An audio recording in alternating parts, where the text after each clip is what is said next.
Okay, so one of the week this week is the Soho Revolver Merlot blend from Waiheke Island, so 2022, and this was delicious, and it actually made me think of something I do every year and would be perfect for it. So this was quite a perfect wine for this episode. Basically, what I do is for Passover. So instead of Easter, we celebrate Passover because that's what Jesus would have done. And so, being a follower of Christ, we like to do that as opposed to having the eggs and the hot cross buns and everything else. So, what I do is it's a modified version of it. So I brine uh, lamb in red wine in a red wine brine, basically, and so the lamb takes on this. It's like the salinity to it, obviously, because it's in the brine, and so that meatiness, that sweet meat, and the berry fruit with that saline character, and this wine has that saline character. So you just consult the notes. I mean, the color. This isn't the wine, by the way. This is a different wine. I actually tried this again. Another one I had at work. It was brought in by a rep, and delicious wine. So yeah, deep ruby red, the colour, just stunning. On the nose, boysenberry. I just picked up some boysenberry. It was just like, okay, that's definitely berries. And I was like, it's not dark fruit, it's not red fruit, it's purple fruit, it's boysenberry. And almost that boysenberry ripple character. So there was that vanilla tone coming through from the oak, the spice.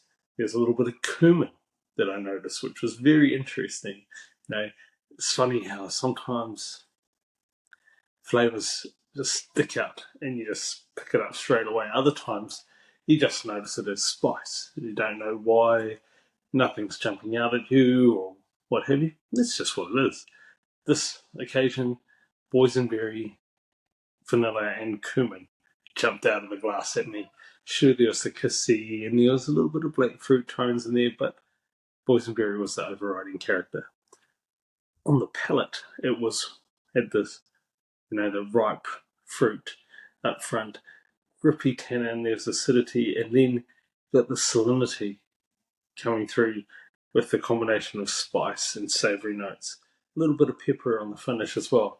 And so that combination of everything, just screamed to me red wine brine lamb.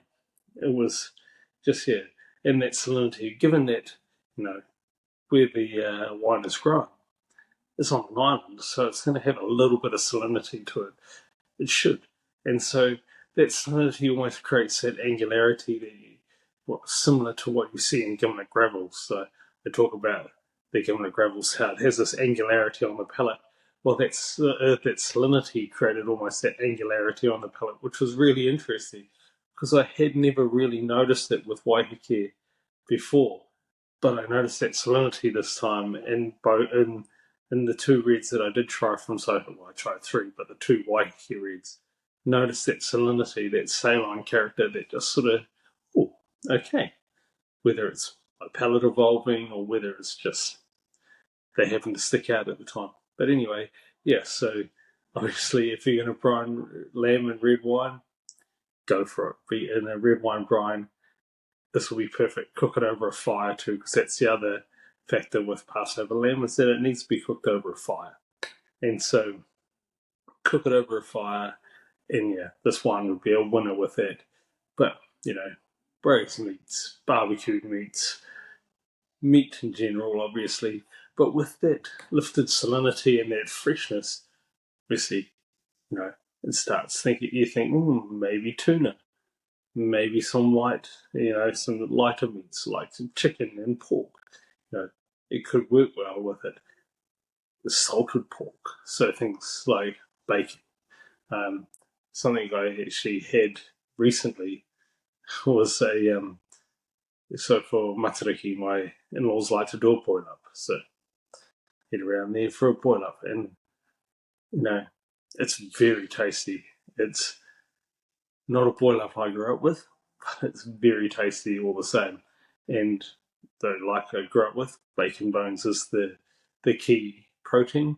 They use bacon bones as well. But anyway, the in-laws opened a 10-year-old Bordeaux, and it actually works so well with the boil up that this could be the same. So if you're doing anything with sort of bacon hock or ham hock, or ham or prosciutto, try the Revolver because I think it would really work. It has the same palate profile, apart from more fruit, but the same body and texture of this Bordeaux, but with that salinity that just adds a little bit extra. So yeah, check that out. Okay, well, yeah, that's the wine of the week. Yeah, it was supposed to be white blends this week, but we moved on to a different topic because I hadn't covered it. And next week we're going to talk about variety. You know, what is a great variety? What does this mean? Because yeah, it's very confusing at times. So we're going to talk about great varieties and wine styles and things like this, and just sort of go through that a bit more. I have talked about this way back, but I think it's time to rehash this and bring it back up. So, as always, thank you for joining us. Sante and God bless.